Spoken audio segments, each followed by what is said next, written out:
هنا صوت المنتدى. صوت المنتدى بث إذاعي يأتيكم يومي الأربعاء والسبت من كل أسبوع، ومن الساعة 8 إلى 9 مساء أيام الأربعاء، ومن 9 إلى 10 مساء أيام السبت بتوقيت إريتريا. صوت المنتدى على الموجة القصيرة 15245 كيلو هرتز أو 19 متر باند، وعلى مدى 24 ساعة على القمر الصناعي النايلسات على 8 درجات غرباً، وعلى تردد 11678 بالاستقطاب الرأسي. صوت المنتدى إعلام مستقل وحوار وطني بناء. صوت المنتدى.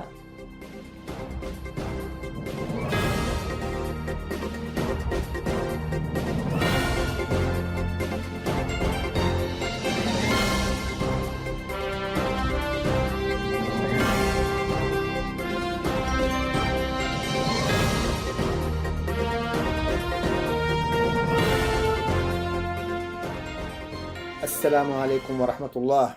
أهلا ومرحبا بكم في ساعة جديدة اليوم الأربعاء 15 من أكتوبر.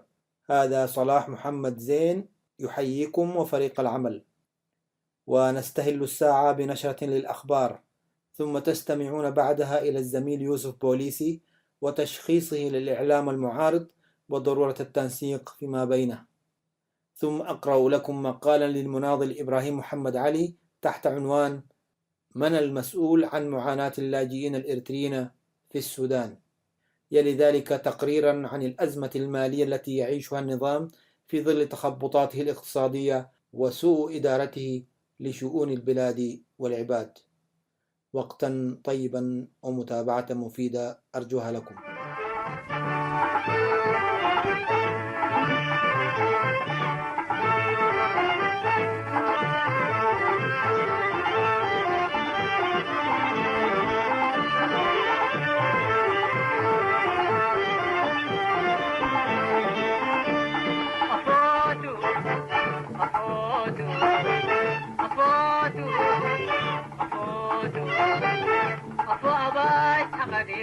وفتاينا بينا أو يفوتوا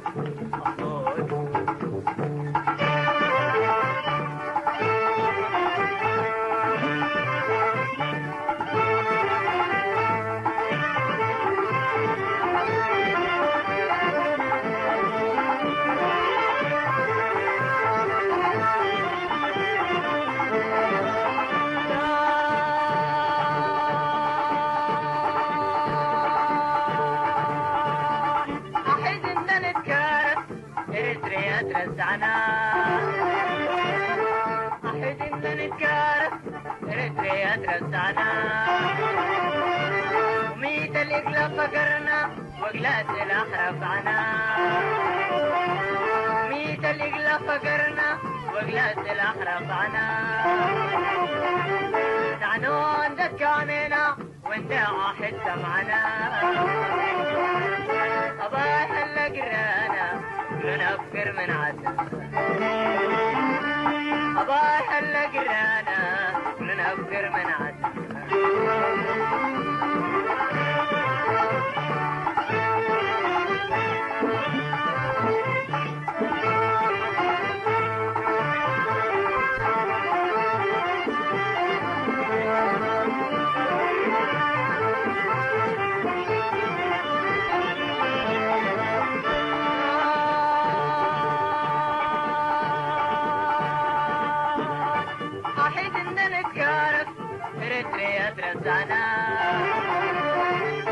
أحد إن نتكارف إريتريا ترزعنا نعنون دت كامينا وانت واحد سمعنا نعنون دت كامينا وانت واحد سمعنا نعنون دت كامينا وانت واحد سمعنا أبايح اللقرانا ننفر من عدنا.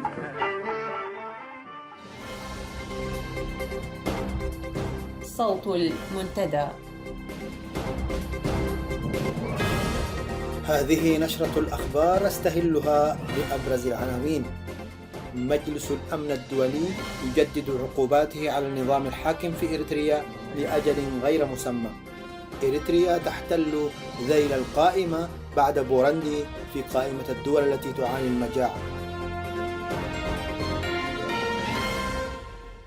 تفاصيل النشرة. أكدت مصادر مطلعة في أروقة مجلس الأمن أن العقوبات التي فرضتها الأمم المتحدة ضد إريتريا قبل 5 سنوات ستستمر إلى أجل غير مسمى. وقالت المصادر أن رفع العقوبات عن إريتريا يبقى من المستحيلات طالما لم تبدي استعدادها حتى اللحظة للتعاون مع لجنة المراقبة الدولية في إريتريا والصومال التي شكلها المجلس عقب فرضه للعقوبات، وعدم سماحها بزيارة اللجنة إلى البلاد وإجراء التحقيقات المطلوبة. هذا وكانت لجنة المراقبة الدولية قد كشفت في تقاريرها التي رفعتها للمجلس في وقت سابق عن استمرار إريتريا بتسليحها للجماعات المناهضة للحكومة الصومالية وقوى المعارضة الإثيوبية واتهامها بزعزعة الأمن والاستقرار الإقليميين.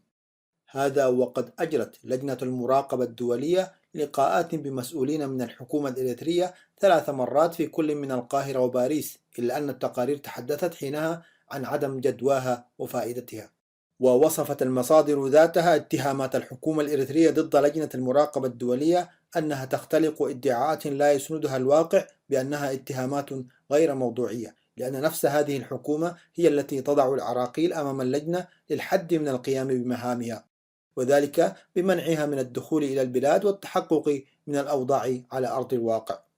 ويتهم التقرير المذكور والذي سوف يتم الكشف عن محتوياته علنا بعد 2 أسبوع الحكومة الإريترية بأنها أصبحت مصدرا لزعزعة الأمن والاستقرار في المنطقة بتقديمها للدعم العسكري واللوجستي ل3 مجموعات متمردة مسلحة في الدولة الجديدة جنوب السودان والجماعات الإثيوبية المسلحة، فضلا عن استمرار دعمها للإرهابيين في الصومال. أوضحت دراسة صدرت الأسبوع المنصرم بأن إريتريا صنفت ضمن الدول الأكثر تضررا من المجاعة واحتلت الترتيب الثاني من ذيل القائمة بعد بوروندي. المعايير التي يضعها البحث في الاعتبار هي قلة الغذاء ووزن الأطفال ومعدل وفيات الأطفال دون 5 أعوام. هذه المعدلات والمقاييس هي التي توضع في الاعتبار لوضع ترتيب الدول من حيث تضررها بالمجاعة. وبالنظر لتدهور مجالات الصحة وصعوبة الأوضاع المعيشية للشعب الإريتري وكذا القصور التنموي على الصعد كافة بدولة إريتريا خلال 10 أعوام الماضية، ناشد المجتمع الدولي المؤسسات المعنية بالأمر على الصعيد العالمي والإقليمي أن يعطوا الاهتمام اللازم لهذه المأساة. وأضاف التقرير أن احتياط الغذاء فضلا عن قلته وندرته الشديدة المتواجد منه لا يمثل أي قيمة غذائية تذكر في البناء العضوي للإنسان، وهذا أثر سلبا على صحة قطاع واسع من الشعب الإريتري. فحالة الغذاء الغير متوازن جعلت الشعب الإريتري عرضة للأمراض والوفيات. وعلى الصعيد ذاته أوضحت مؤسسة ألمانية ناشطة في مجال بحوث ودراسات نظم الغذاء في تقرير لها بأن قلة الغذاء المتوازن له الأثر الأكبر على استمرارية وتطور المجتمع، وأن الأضرار الناجمة عن ذلك تؤثر على مدى مراحل زمنية طويلة. وعلى أساس التقرير السنوي تعتبر بوروندي وإريتريا وجزر القمر من الدول الأكثر معاناة ضمن مجموعة تضم 14 دولة تعاني من تدهور الوضع الصحي والمجاعة المتفاقمة. نشر هذا التقرير يأتي متزامنا مع يوم الغذاء العالمي الموافق 16 من أكتوبر الجاري، وستترك مؤشراته أثرا على العديد من المنظمات خاصة منظمة الغذاء العالمي التابعة للأمم المتحدة. دعت لجنة الحراك الشعبي الإريتري كل الإريتريين والإريتريات إلى ندوة سياسية جماهيرية بمدينة كولن الألمانية في يوم السبت المقبل 18 من أكتوبر الجاري، يتحدث فيها سفير إريتريا السابق لدى الاتحاد الأوروبي الدكتور عند برهان ولدقرقيس. والجدير بالذكر أن السفير عند برهان قد صدر له في مطلع هذا العام كتاب بالإنجليزية تحت عنوان إريتريا في مفترق طرق. السفير عند برهان أحد الساعين والعاملين مثل كثير من أبناء وطنه في قوى المعارضة لإرساء دعائم دولة القانون التي يسودها العدل والسلم والوئام والازدهار وتحترم فيها حقوق الإنسان. هذا وستتناول الندوة المحاور التالية: استعراض عام لمجمل الأوضاع التي تعيشها البلاد في ظل الحكم الأحادي المطلق، البحث في الحلول وماهية الخيارات والبدائل المرجوة، التداول حول كتابه المذكور أعلاه لمن قرأه، والإجابة على أي تساؤلات تخص الكتاب أو غيره من المسائل. نهاية النشرة.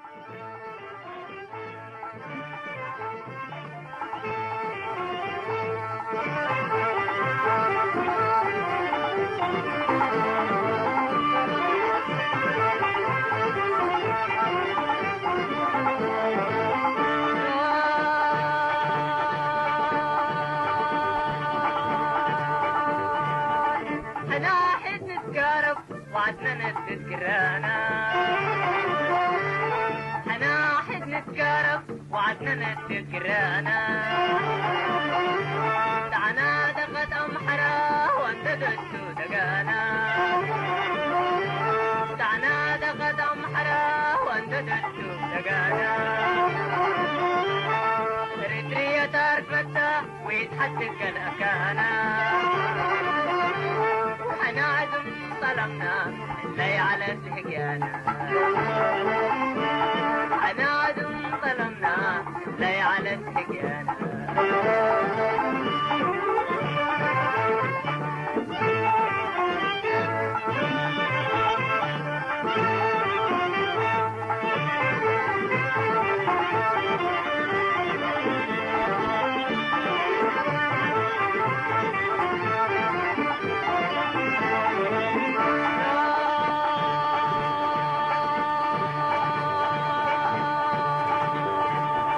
هناحد نتقارب وعدنا نتذكرانا، هناحد نتقارب وعدنا نتذكرانا، دعنا دقت أمحرا وانددت دقانا، إريتريا تارفتها ويتحدث كلاكانا، وحنعزم طلبنا لا على السقيانا، حنعزم طلبنا لا على السقيانا.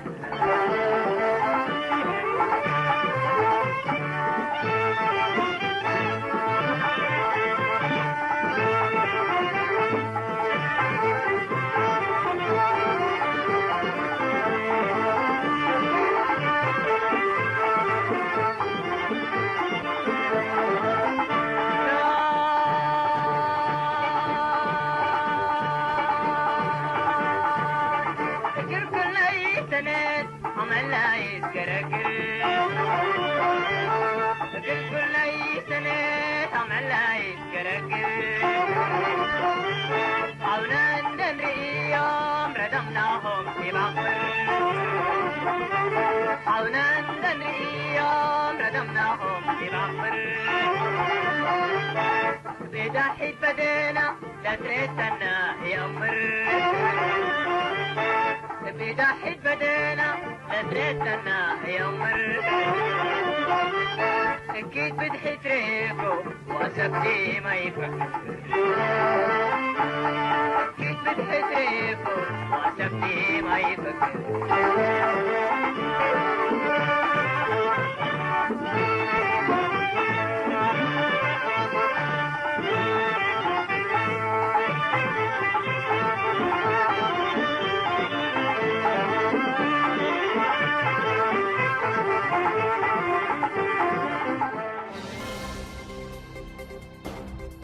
صوت المنتدى.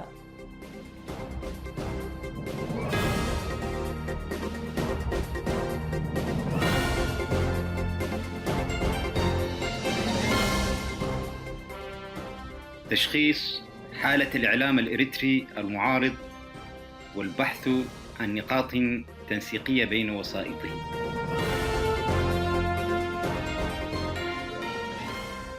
تحدثنا في الأسبوع الماضي عن وهن النظام وضعفه وبدء تهاوي أركانه واحدا تلو الآخر، وقلنا أن المرحلة تتطلب رفع سقف التنسيق بين قوى المعارضة الإريترية سواء في الداخل أو الخارج إلى أعلى درجاته بغرض الانقضاض على النظام. وحددنا المجالات التي ينبغي أن يطالها التنسيق، وقلنا أن الحد الأدنى من التنسيق يتحتم أن يشمل المجال السياسي والتعبوي، المجال الإعلامي والمجال الدبلوماسي. اليوم سنناقش أهمية التنسيق في المجال الإعلامي بين قوى المعارضة، من حيث أن الإعلام يشكل حجر الزاوية التي يعتمد عليها نجاح أي فعل سياسي مقاوم. يفرض النظام سيطرته على المجتمع من خلال سيطرته على أجهزة الدولة البيروقراطية الحكومية وأدوات القمع الجيش والشرطة والأمن، ومن خلال قيادته للعملية الاقتصادية عبر ما يسمى بشركة البحر الأحمر، ويستخدم الإعلام عبر منهجية وآلية محكمة ليمكنه من بناء رأي عام متوافق مع توجهاته. المعروف أن وسائل الإعلام أصبحت في المجتمع المعاصر تؤدي وظائف على درجة كبيرة من الأهمية، كتزويد أفراده بالأخبار والمعلومات، وتقديم التحليل والتفسير لهذه المعلومات، فضلاً عن مهام أخرى ليست ذات أهمية في العمل الإعلامي المعارض، على الأقل في الوقت الحالي. وهذا التفاعل بين هذه الوسائل والمجتمع يسهم إسهاماً فعالاً في تطوير هذا المجتمع، ويبشره بميلاد الدولة العصرية المرتقبة، أي أن هذه الوسائل تستطيع تقديم أفضل الخدمات، الأمر الذي ييسر للجماهير أحسن فرص التعليم والمعرفة والإلمام بقضايا وطنها وتطورات الأحداث به. وفي الحالة الإريترية التي لم تشهد نمواً طبيعياً للفعل الإعلامي وأدواته بداخل الوطن، نتيجة لكبت النظام القمعي لأفواه الناس وكبحه لجماح التعبير الحر بكل أنواعه منذ استيلائه على زمام الأمور بعد الاستقلال، نجد أن الإعلام الحر الذي اختار مقارعة النظام كان الإعلام المهاجر، متمثلاً في المواقع الإلكترونية والإذاعات، ولاحقاً وسائل التواصل الاجتماعي كالفيسبوك والتويتر والبالتوك وغيرها، حيث ساهمت هذه الوسائل مجتمعة في تمكين الناس من التعبير عن أنفسهم بحرية واستقلال، بعيداً عن تحكم النظام وتوجهاته. ولو اعتبرنا أن الممارسة الإعلامية في هذه الوسائل أدت إلى تطور الكثير من المفاهيم التي ظلت في إرث الثورة من المحاذير كاحترام الرأي والرأي الآخر والجلوس مع النقيض في الرأي والاستماع إليه، وكذا التطرق للكثير من المواضيع التي تخص المجتمع الإريتري، والتي كانت لفترات طويلة من المحظورات والبحث عن حلول لها بهدف تقوية اللحمة الوطنية على أسس سليمة وصحيحة، إلا أنها في المقابل أدت أي الممارسة الإعلامية إلى ظهور بعض الجوانب السلبية التي لا تخدم المصلحة الوطنية، كالتعدي على حقوق الآخرين دون وجه حق، ومناقشة الأفكار بالنظر لمن يروج لها وليس مناقشة محتوى الأفكار في حد ذاتها، وكذا جنوح البعض إلى استخدام هذه الوسائل إلى التشهير بالأشخاص وإثارة القضايا الانصرافية التي تلهي الناس عن القضايا الهامة التي ينبغي التركيز عليها في مغارعة النظام، فضلاً عن غياب أهم رافد من روافد العمل الإعلامي الصادق، والمتمثل في عدم تدوين أخلاقيات العمل الإعلامي ومواثيق الشرف وقواعد السلوك المهنية التي من المفترض أن تتحكم في التعامل مع التجاوزات التي تظهر هنا وهناك. من هنا على العمل الإعلامي الإريتري المعارض أن يسعى إلى التنسيق في الآتي: أولاً، خلق آلية إعلامية وطنية تعتمد على الكفاءات الإعلامية والسعي بتدخل المدروس للمشاركة مع أصحاب الأصوات الحرة الذين لا يمتهنون بالضرورة مهن إعلامية، ولكن لديهم محتوى ورسالة يريدون مخاطبة الرأي العام بها على صياغة سردياتهم المستقلة جنباً إلى جنب مع آليات تنظيم العمل الجماعي والتنسيق التعبوي والدبلوماسي. ثانياً، خلق بيئة لتبادل وتشارك المهارات والممارسات الجيدة، بيئة داعمة على التعبير الحر وخلق المساحات الحرة، وبالتالي كسر احتكار السرد لأصحاب المواقع والإسهام في إرساء ركائز الإعلام البناء والمسؤول. ثالثاً، تحديد الأولويات والتركيز عليها والتعبئة الشاملة في كل الوسائل على بلورتها وغرسها بين الجماهير، مما يساعد على الإسراع في التخلص من النظام. رابعاً، تداول ونشر أبجديات أخلاقيات المهنة ووضع ميثاق شرف ينظم العمل الإعلامي المعارض، وبالتالي خلق أرضية صلبة للإعلام الحر المنشود بعد إسقاط النظام وزواله. خامساً، الابتعاد عن المهاترات والتعدي على الأشخاص لمجرد الاختلاف مع آرائهم، والبحث عن عوامل التقريب لبلوغ حد أدنى من الاتفاق على المسائل الوطنية بين قوى المعارضة الإريترية. سادساً، العمل على تأسيس اتحاد للصحفيين في المهجر يرسي دعائم أساسية لتنظيم العمل الإعلامي وخلق أرضية قوية للممارسة الإعلامية المسؤولة، والبحث عن وسائط معينة تسعى إلى التنسيق في طرح القضايا الهامة وتدعيم الثوابت الوطنية. المهم هنا هو كيفية استثمار معطيات هذه الوسائل وتلافي السلبيات التي تنجم عنها والتي قد تضعف من إيجابياتها، لتتحمل مسؤولياتها في الإعلام والتعليم والتثقيف، وذلك انطلاقاً من المكانة الكبيرة التي تحتلها وسائل الإعلام كواحدة من أهم روافد تشكيل الفكر وبناء الرأي العام والدفع بالعمل الإعلامي المعارض إلى الأمام. والإعلام بهذا يصبح المظلة التي تتحمل مسؤولية تحقيق الأمن والسلام الاجتماعي، بعد أن تحول إلى أداة مسؤولة يجب أن تعمل بوعي من أجل الحرية، العدل، التنمية والتثقيف، وحل الصراعات الاجتماعية بأسلوب حضاري، وتربية المجتمع على المبادئ الوطنية وبث الروح فيها، وإعلاء القيم المكتسبة إبان الثورة، وبالتالي الولوج بالمجتمع إلى مرحلة ما بعد سقوط النظام وتطمينه بالأمن والأمان اللذان سيسودان في تلك المرحلة. وواجبنا الآن أن ننبهه إلى أهمية هذا الدور، وذلك من خلال تقديم كل جديد يقوم على التنوع ويتسم بالمصداقية.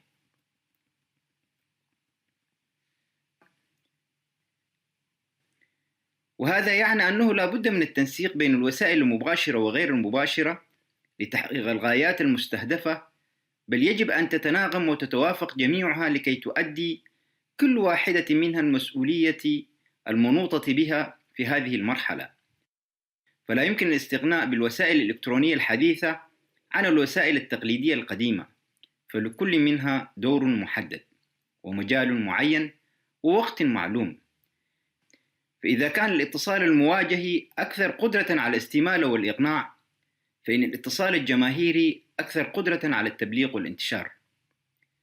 ختاماً، هذه نقاط مطروحة للنقاش، وهي مجرد أفكار قابلة للتعديل والزيادة. المهم هو البدء في التنسيق الإعلامي الذي سيؤدي بالضرورة إلى دفع التنسيق بين القوى السياسية الإريترية في مختلف المجالات. ولك المجد يا شعبي يا قاهر الظلام.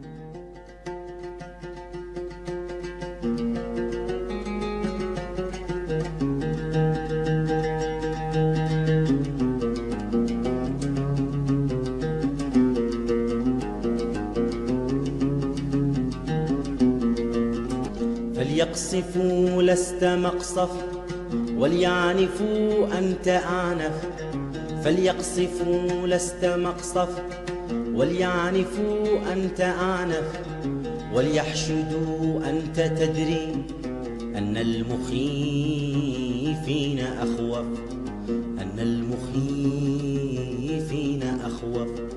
فليقصفوا لست مقصف وليعنفوا أنت أعنف، فليقصفوا لست مقصف وليعنفوا أنت أعنف. وليحشدوا أنت تدري أن المخيفين أخوف، أن المخيفين أخوف. أغنى ولكن أشقى، أوهى ولكن أجلف، أبدى ولكن أخفى، أخزى ولكن أصلف.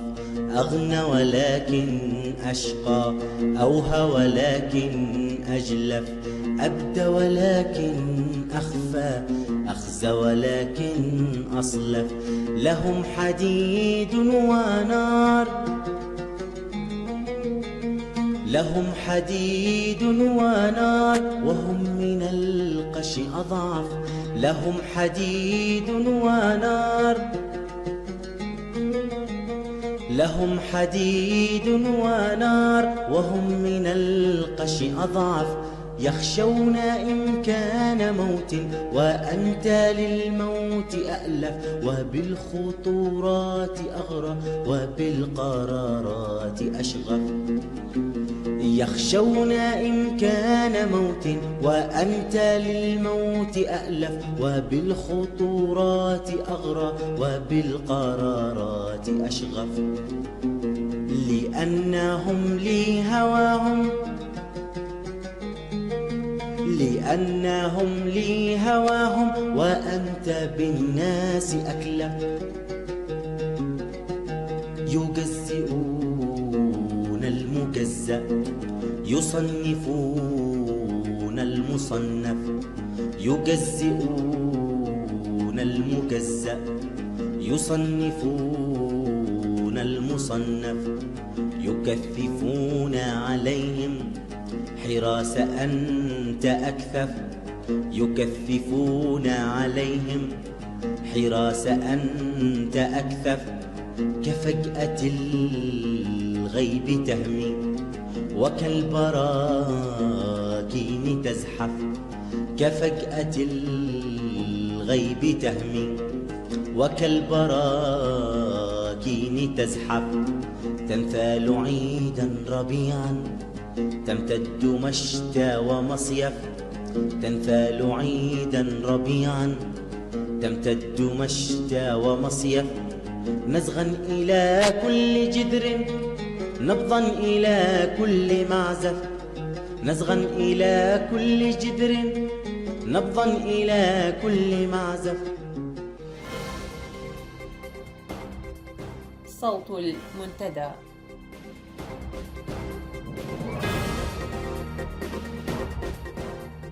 من المسؤول عن معاناة اللاجئين الإريتريين في السودان؟ بقلم المناضل إبراهيم محمد علي.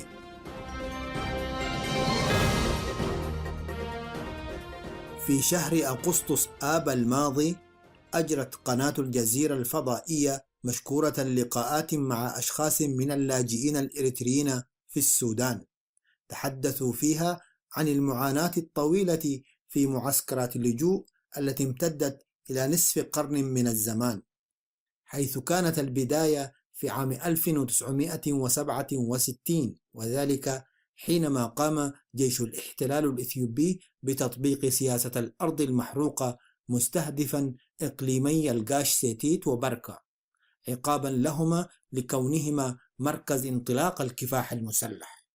ارتكب جيش الاحتلال الإثيوبي خلالها مجازر بشرية وحرب إبادة جماعية راح ضحيتها أرواح الآلاف من السكان القرويين الأبرياء، كما أسفرت عن اختفاء مئات القرى عن الوجود، وإجبار عشرات الآلاف على ترك مزارعهم وممتلكاتهم ومنازلهم، وعبور الحدود إلى الأراضي السودانية هربا من الموت الذي كان يحيط بهم من جميع الاتجاهات.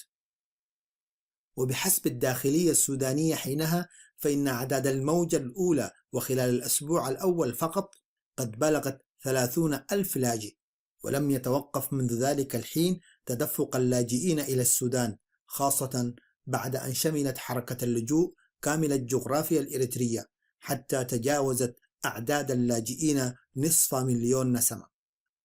وكان المتوقع بل المفترض ومن الطبيعي أن يعودوا إلى وطنهم وتنتهي معاناتهم فور انتهاء أسبابها المتمثلة بوجود الاحتلال على الأرض الإريترية، والذي خرج إلى غير رجعة منذ ربع قرن من الزمان، ومع ذلك لم تتح لهم فرصة العودة ووضع نهاية لمعاناتهم التي ما تزال مستمرة حتى الآن. والسؤال الذي يطرح نفسه هنا: ما هي الأسباب التي تحول دون عودتهم؟ ومن هو المسؤول عن ذلك؟ وإذا كان جيش الاحتلال مسؤولا عن جريمة إخراج اللاجئين من منازلهم وتشريدهم إلى خارج وطنهم، فإن المسؤولية عن جريمة استمرار معاناتهم في معسكرات اللجوء البائسة وعدم عودتهم إلى وطنهم بعد ربع قرن من زوال الاحتلال وإعلان قيام الدولة الوطنية المستقلة تقع على عاتق الحاكم الإريتري الذي حل محل الحاكم الأجنبي، والذي يدعي زورا أنه جاء لتحرير الإريتريين من عبودية الأجنبي ومن آثاره المدمرة، وفي مقدمتها مأساة اللاجئين.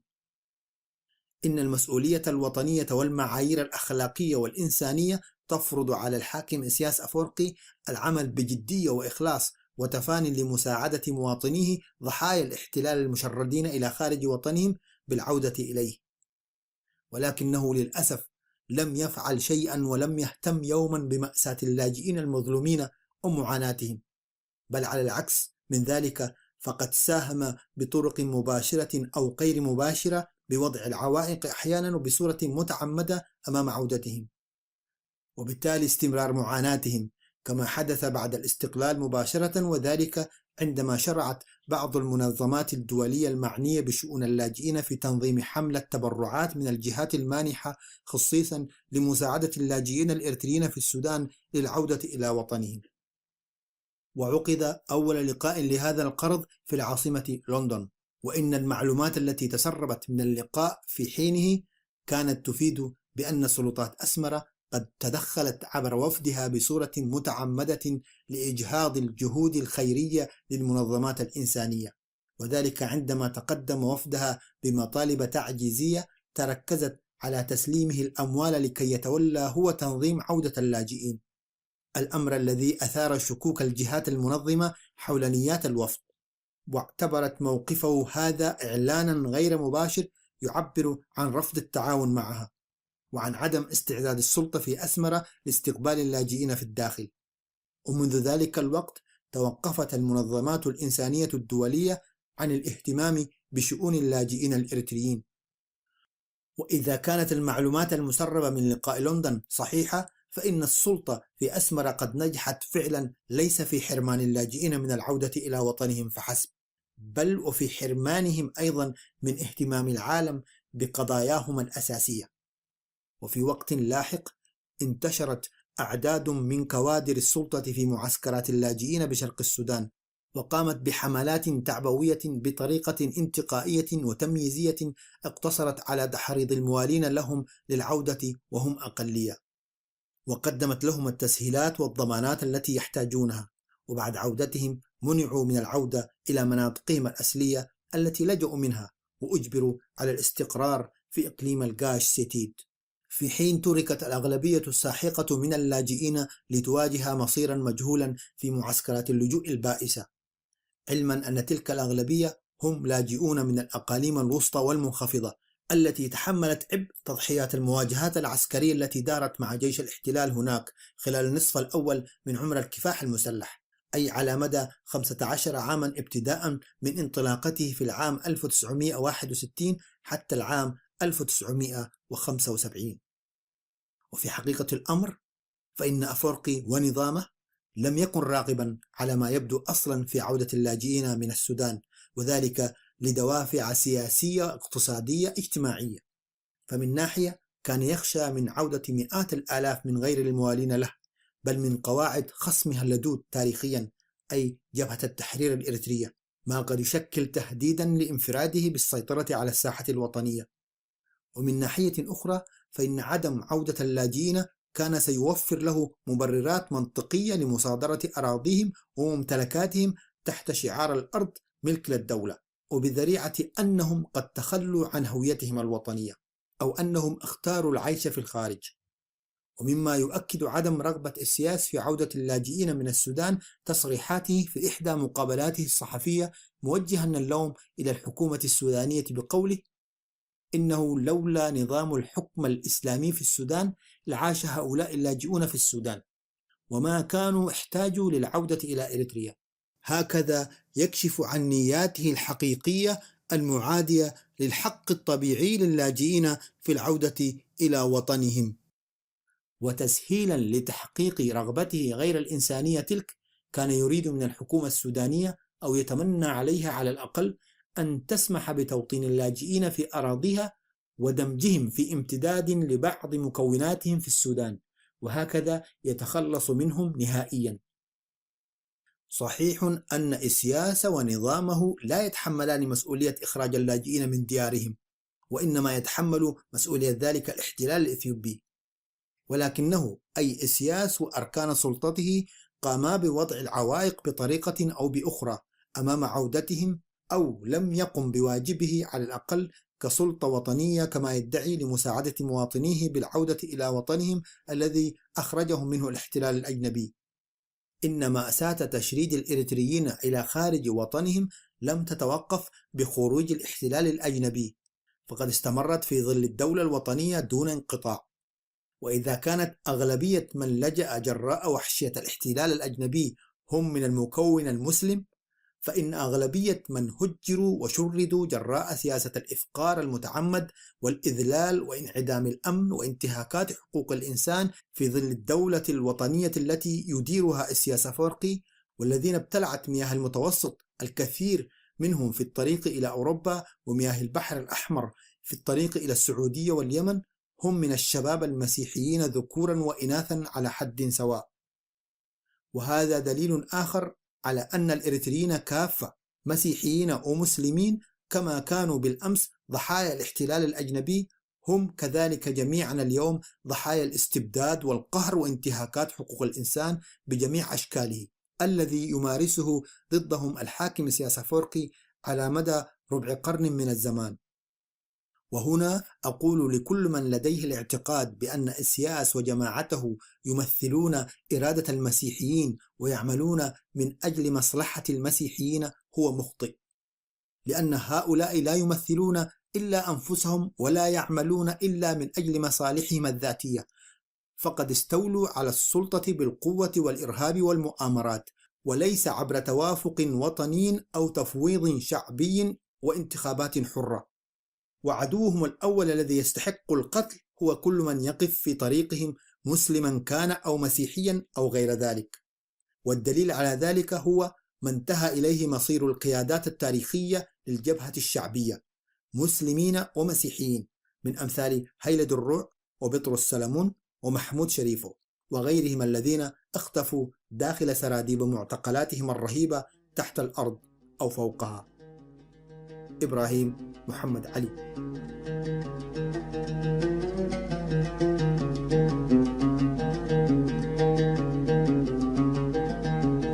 ما قال عنك انتظار هذا انفنى أو تحرف، ما قال نجم ترخى، ما قال فجر تخلف، ما قال عنك انتظار هذا انفنى أو تحرف، ما قال نجم ترخى، ما قال فجر تخلف. تسابق الوقت يعيا وأنت لا تتوقف، فتسحب الشمس ذيلا وتلبس الليل معطف. تسابق الوقت يعيا وأنت لا تتوقف، فتسحب الشمس ذيلا وتلبس الليل معطف. يا مصطفى أي سر تحت القميص المنتف،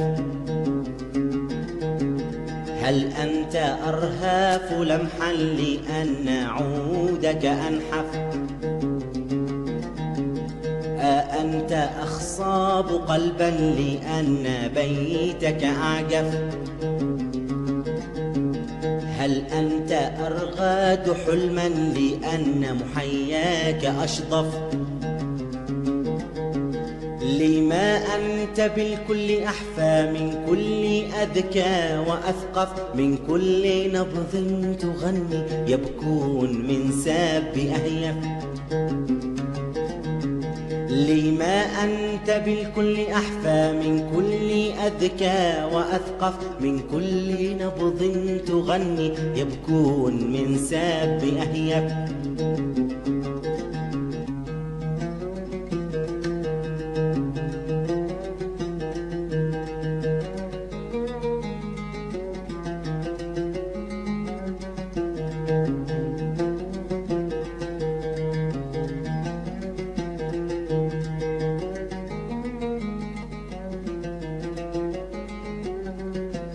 فلا وراءك ملهى ولا أمامك مصرف، فلا من البعد تأسى ولا على القرب تأسف.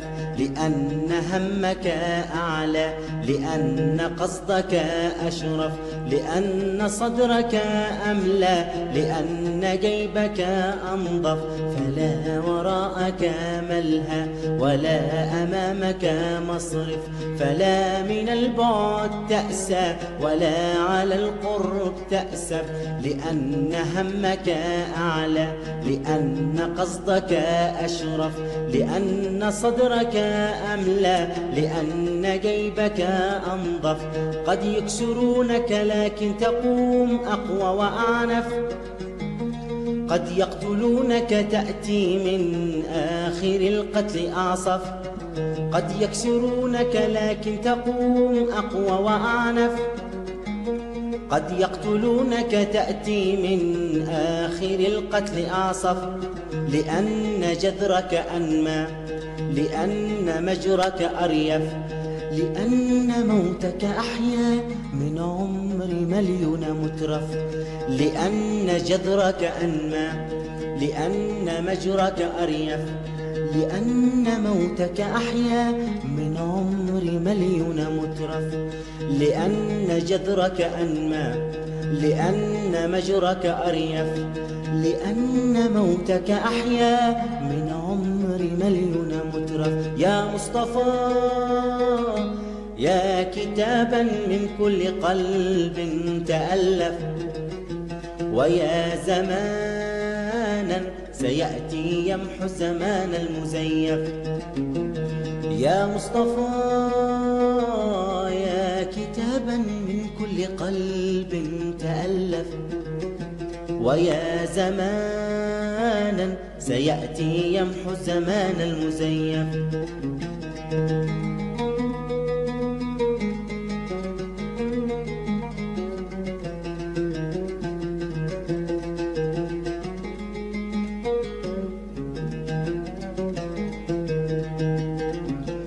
يا مصطفى يا كتابا من كل قلب تألف، ويا زمانا سيأتي يمحو زمان المزيف. يا مصطفى يا كتابا من كل قلب تألف، ويا زمانا سيأتي يمحو زمان المزيف. صوت المنتدى.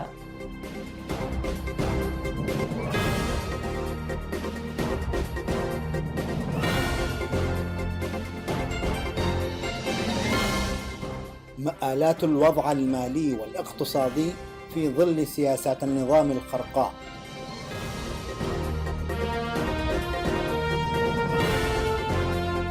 تلوح في الأفق نذر انهيار شامل للمنظومة المالية والاقتصادية في إريتريا بعد القرار الجائر الذي اتخذته البنوك الإريترية، والذي يقضي بتجميد الأرصدة المودوعة بالعملات الأجنبية أو ما يعرف بالعملة الصعبة. وتحديد سقف السحب وإلزام المودعين باستلام المبلغ المسموح بالعملة المحلية وبالسعر الذي لا يعادل فعلا إلا ربع قيمة المبلغ بالدولار. لذلك رفع الجميع الثقة عن المؤسسة المالية والاقتصادية الإريترية، وأصبحت التعاملات تتم وفق المصلحة التي تفرضها ظروف معينة على المودعين، تتمثل فقط في غياب بدائل أخرى. وبالرغم من أن هذه القرارات أتت بعائدات محدودة للحكومة، لكنها أيضا جرت عليها وابلا من الأزمات المتلاحقة. فقد عزف الناس عن إيداع مدخراتهم في البنوك، وقصد البعض عدم سداد القروض، وابتدع الجميع سوق موازية لصرف العملات الصعبة والأجنبية، سوق واقعية وعادلة، وإن كانت ولم تزل تتنامى خارج القطاع القانوني. وزادت وطأة ذلك الواقع مع استمرار الحكومة في الاعتماد على البنوك المحلية لسد الفجوة التمويلية في ظل غياب التمويل الأجنبي، في حين تزايدت معدلات العجز في موازناتها. وكانت النتيجة هي ما اعترفت به الحكومة في إطار محدود، حيث خرجت اجتماعات التقييم النصف سنوي لأداء القطاع الاقتصادي في إريتريا التي عقدت يوم الثلاثاء 15 من يوليو بتقييم أن العمل المصرفي يمر بنكسة كبيرة جراء السياسات العقيمة والمتابعة المنعدمة وعدم اتباع الخطوات التي تضمن استرداد القروض وتحقيق أرباح للبنوك، بالإضافة إلى تأثيرات التصنيف الدولي السالب للنظام المصرفي الإريتري نتيجة الأوضاع السياسية المتأزمة وانكشاف المصارف المتزايدة على ديون الحكومة، واستمرار النظرة المستقبلية السالبة للاستثمار الأجنبي والسياحة وثقة العملاء، ما أدى إلى ضعف النمو الائتماني للمصارف والحد من نشاطاتها. وفي ذات السياق توقعت لجنة الخبراء الاقتصادية التابعة للبنك المركزي الإريتري تدهور مقاييس جودة أصول البنوك مع منادات بضرورة إعادة هيكلة قروض المؤسسات والأفراد، لكن لجنة الخبراء ولدواعي سياسية فيما يبدو رجحت أن تظل المصارف تتمتع بتمويل جيد بفضل ودائعها القوية المدعومة بتحويلات الإريتريين المغتربين، مؤكدة أن ذلك يجنبها الاعتماد على تمويلات أكثر خطورة من الأسواق المحلية أو الخارجية. وهنا نرجع ذلك لأسباب سياسية فقط، لأنه لا يمكن للجنة الاقتصادية الرسمية أن تتجرأ وتجهر بالقول أن موقف المهاجرين والمغتربين الإريتريين واضح جدا، وليس من بينهم من يعتمد المصارف الرسمية كوسيلة للتحويلات أو حتى الإيداعات، وهذا الموقف هو الذي أحدث الفرق والخلل. أما التمويلات الأكثر خطورة فالمقصود بها أن تدفع الحكومة دفعا إلى الاقتراض بشروط صعبة تجعلها مجبر على إدخال واردات لم تزل حتى الآن خارج الدورة المالية والاقتصادية، مثل مدخلات تعدين البوتاسيوم والنحاس والذهب.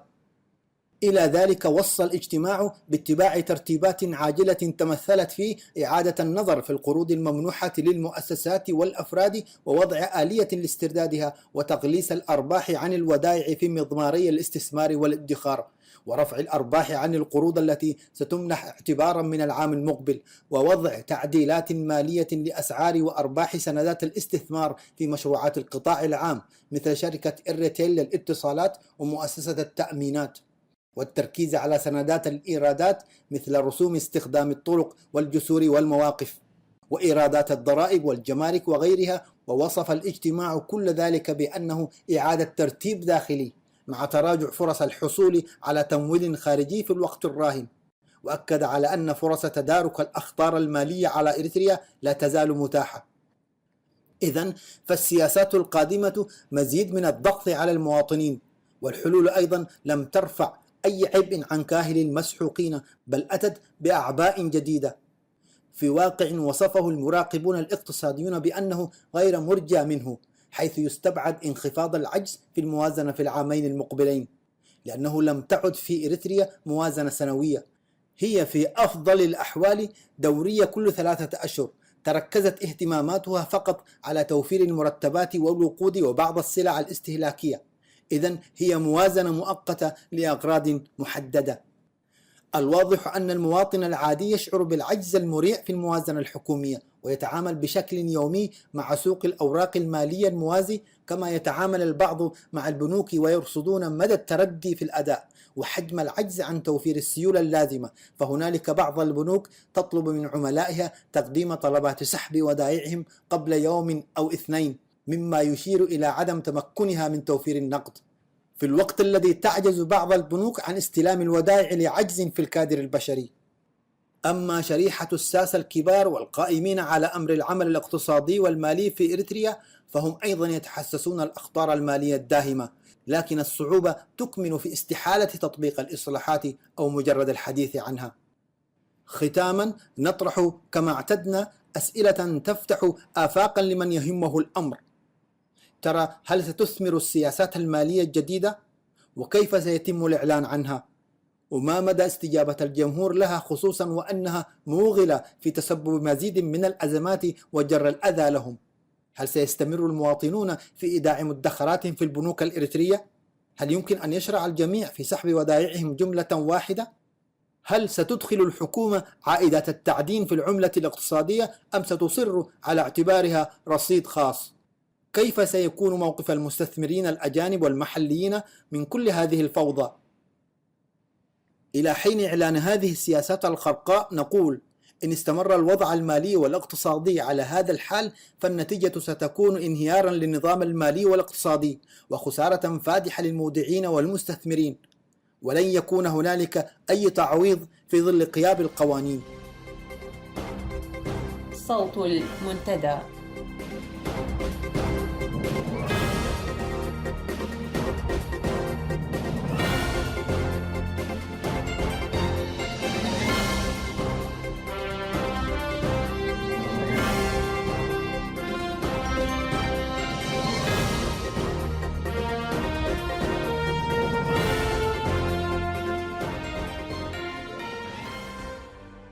إلى طغاة العالم، من قصيدة للشاعر أبو القاسم الشابي.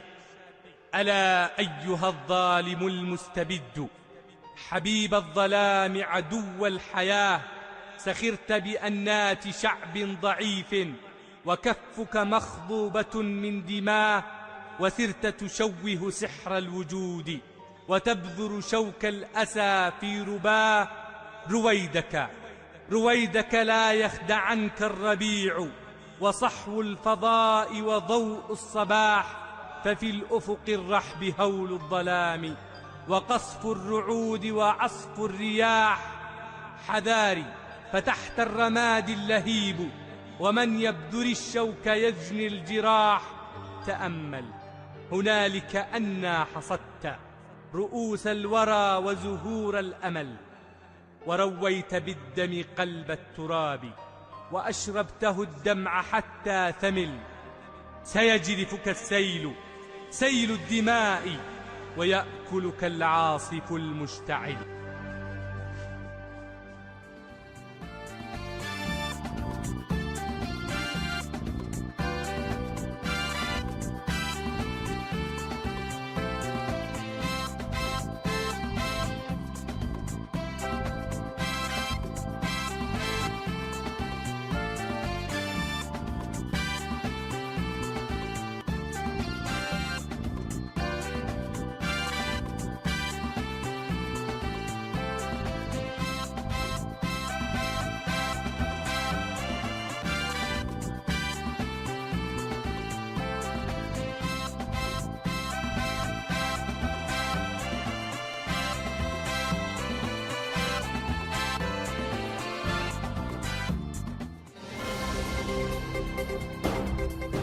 صوت المنتدى.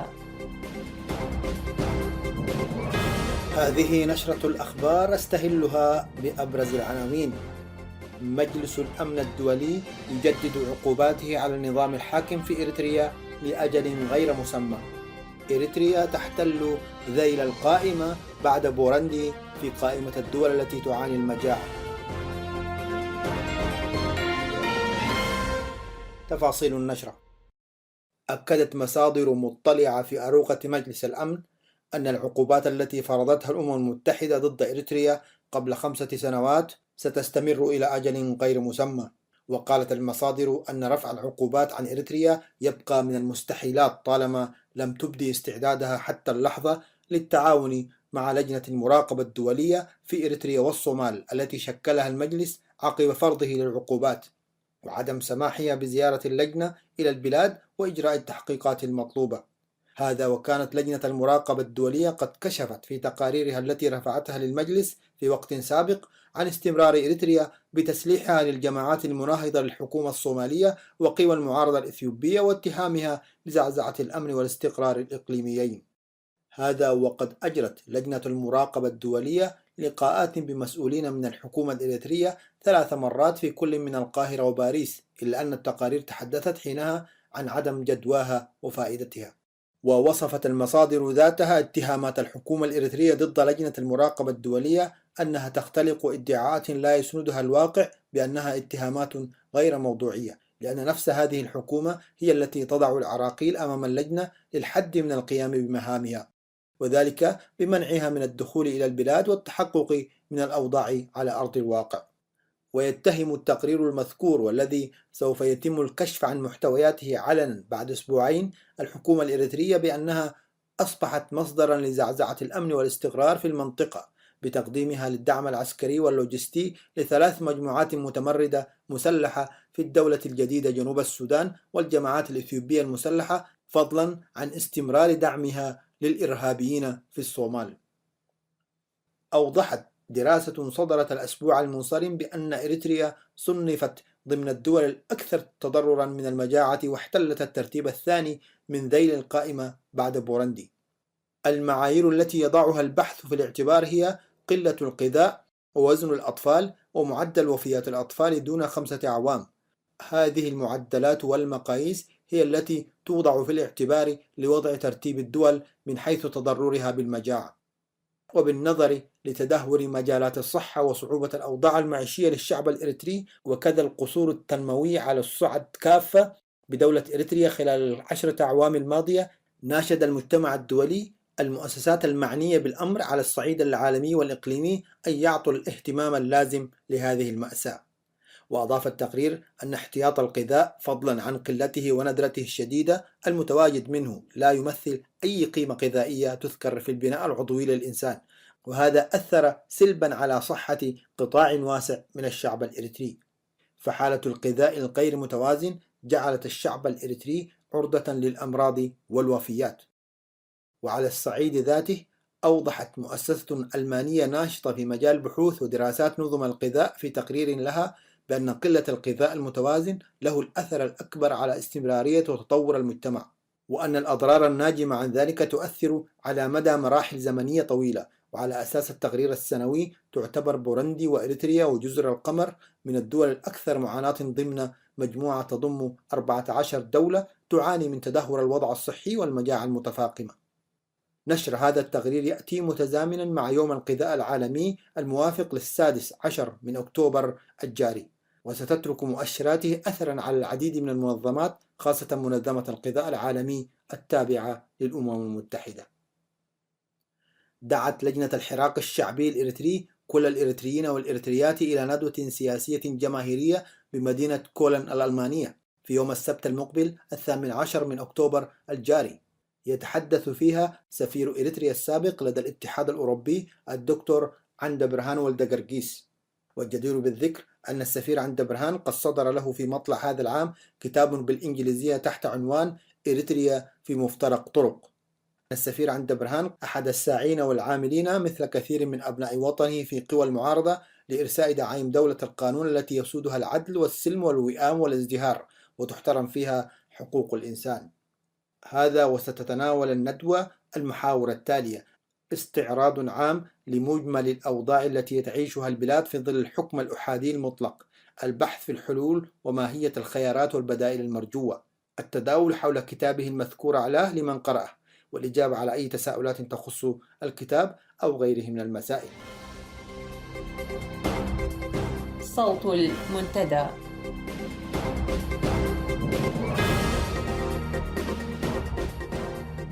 بهذا نصل وإياكم إلى ختام ساعة هذا المساء. حتى نلتقيكم يوم السبت بمشيئة الله. ابقوا بخير وعافية.